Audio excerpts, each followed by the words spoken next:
This is in memory of Erma Bonbeck, who lost her battle with cancer, and she wrote this after she found out she was dying of cancer. She said, "I would have gone to bed when I was sick instead of pretending the earth would go into a holding pattern if I weren't there for a day. I would have burned the pink candle sculpted like a rose before it melted in storage. I would have talked less and listened more. I would have invited friends over to dinner even if the carpet was stained or the sofa faded. I would have eaten the popcorn in the good living room and worried much less about the dirt when someone wanted to light a fire in the fireplace. I would have taken the time to listen to my grandfather ramble about his youth. I would have shared more of the responsibility carried by my husband.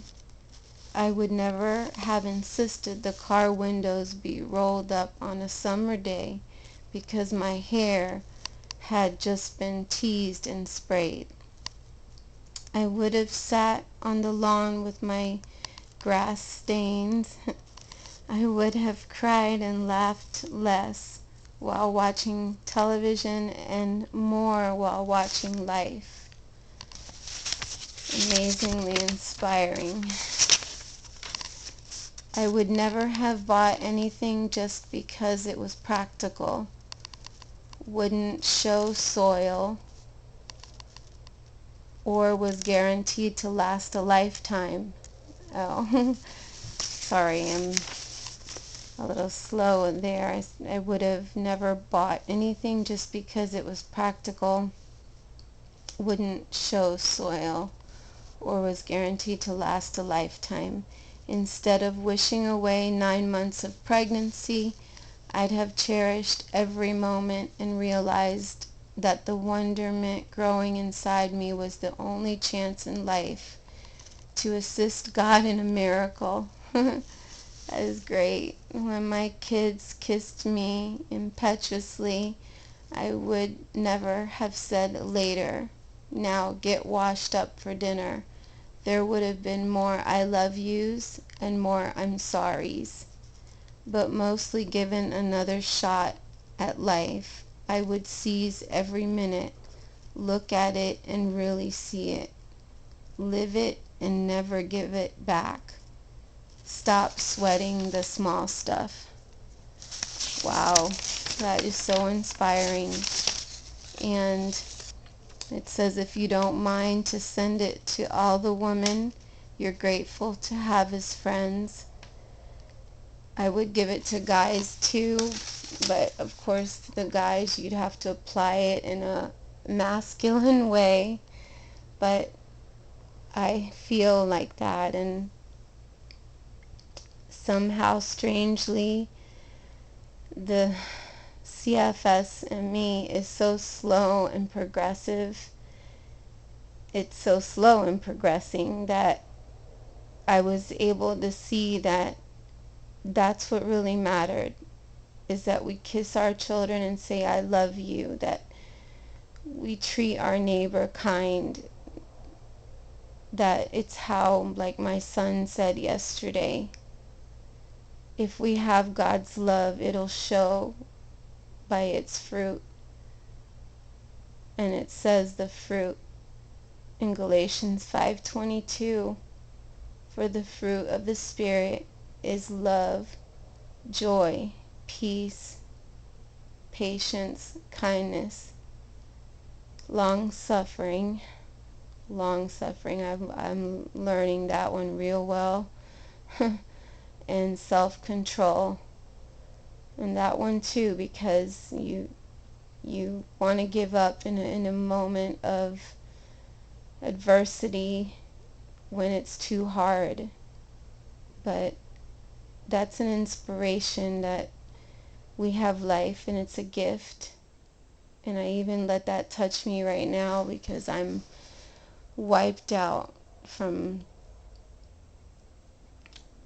just trying to be a voice for those who, one girl, she has no voice. She whispers. She has the same illness, but she whispers. And mine is just another. There's others. Vote and sponsor, walk, help CFSME. May is our month, and we have a blue ribbon. So cancer and CFSME are actually in the same month, pink and blue.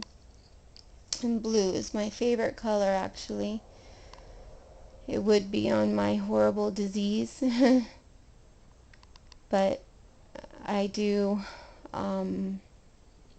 see, I was forced to do all that, to have a dirty carpet, forced to have dishes, and forced to have laundry piled, and I hated it. I want every shoe straight in the closet, every laundry done. Just, I wanted my life not perfect, but just the opposite of what I planned. I mean, I wanted it the way I planned, the opposite of what I had to go through growing up. I thought that was enough. My heart and emotionally, every kid has a story. They don't have perfect parents. So by the time I made my plans, I knew what I wasn't going to do to my kids. But it didn't all work out perfectly, as I'm not a perfect parent either. It gave me a chance to forgive my parents as well and love them and know that I'm not a perfect parent. No one is. But we can be good parents.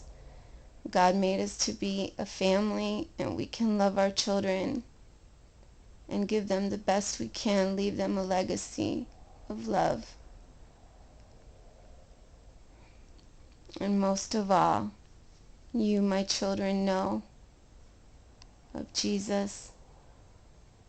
Most of all, He's the beginning and the end, the Alpha and Omega, the first and the last. He's the author and finisher of our story, of our life. And Mommy loves you, and I love all my friends and family. And strangely enough, crazy as it sounds, my enemies too, because I wouldn't want this for my worst enemy. I wouldn't want them to go through this.